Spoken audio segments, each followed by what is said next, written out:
It's time for Dodger Baseball. You know it's a change of season, the smell of cut grass, and the air is different, and you hear his voice ring up, and you just get excited. Well, I have been listening to Vin Scully my entire life. I first heard him when I was 6 years old. Oh, when you're a kid, you want to be a fireman or you want to be a baseball. I wanted to be the Dodger announcer.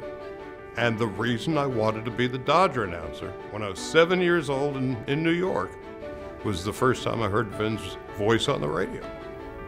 I was always able to listen to Vin call a game, and even if it was just for the 3 hours, he just seemed to make everything all right.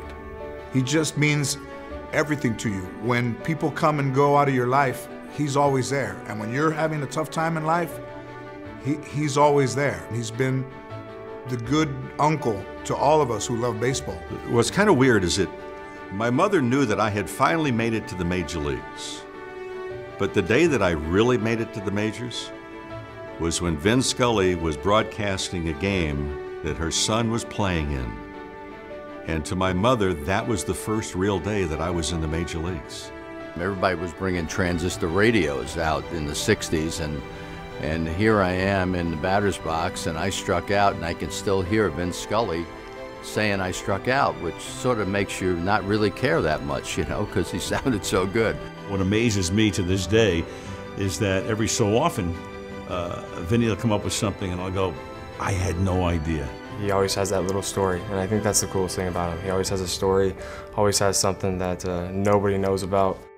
I remember when I first came into Dodger Stadium as a New York Met, he was talking about me and my dad hanging up Christmas lights every Christmas together, because I always go down to my parents' house and help my dad put up the Christmas lights, and I have no idea how he found this out. He loves baseball, he respects baseball, he understands baseball.